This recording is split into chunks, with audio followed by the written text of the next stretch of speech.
इसीलिए ठाकुर जी को ब्रजवासी बहुत प्रिय। क्या भगवान एक छंद में कहते हैं, ब्रजवासी वल्लभ सदा मेरे जीवन प्राण।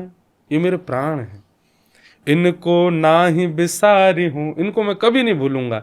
मोहे नंद बाबा की आन, मतलब नंद बाबा की सौगंध खा रहा हूं मैं। इसीलिए जगन्नाथ भगवान दोनों भुजा पसार के खड़े हैं। और मानो अब तो बंद हो गया, पर पहले नियम था, अगर कोई ब्रज से आता था, जगन्नाथ जी है। हाँ, अब तो गर्भगृह में प्रवेश बंद कर दिया, पहले नियम था, ब्रज का कोई आ जाए उसको सम्मान से लेके जाते और जगन्नाथ जी के गले लगवाते थे, प्रतिमा के। हाँ।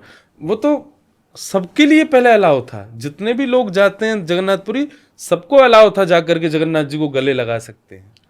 पर फिर दो बातें आई कि एक तो जगन्नाथ जी का जो गर्भगृह है वो शालिग्राम विग्रह है पूरा, दूसरी बात मिलेच्छ और कुछ नकारात्मक बुद्धि वाले लोग वो इसका गलत फायदा उठाते थे और दूषित वस्तुओं को पान करके, खान करके और दूषित वस्तुओं को ले जाते जेबों में भर के गर्भगृह में फेंक आते थे।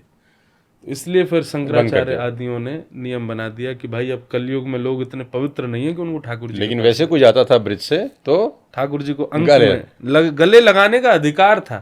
प्राचीन भारत में 400-500 वर्ष पहले तो जब फोन भी नहीं थे, टैक्स भी नहीं थे, वो भी नहीं था, क्या बोलते हैं, चिट्ठियां भी नहीं थी, तो बताते हैं कि जब सुबह ठाकुर जी का कपाट खोला जाता था तो जगन्नाथ भगवान अपनी ब्रह्म वेदी पे ऐसे झूमते हुए मिलते थे। तो पुजारी जी जाके बोलते, जय जय, आज इतने प्रसन्न कैसे हो आप, ठाकुर जी झूम रहे हैं अपने। तब कहते, बोले ब्रज से कुछ लोग मेरे दर्शन के लिए निकल चुके हैं, उनकी प्रतीक्षा नहीं हो रही है मुझसे, इसलिए मैं झूम रहा हूँ।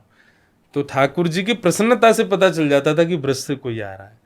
अब समय आधुनिक होता गया, लोगों के अंदर विकार आते चले गए, इसलिए अब वो सब नहीं, बाकी तो श्री कृष्ण का प्राण बसता है आपके फरीदाबाद से 150 किलोमीटर दूर। क्या बात, मैं तो इतना मोहित हो गया हूँ आपकी बातों के अंदर, मेरे को तो कुछ समझ नहीं आ रहा कि मुझे पूछना क्या है आपसे। सवाल जवाब सब धरे के धरे रह गए।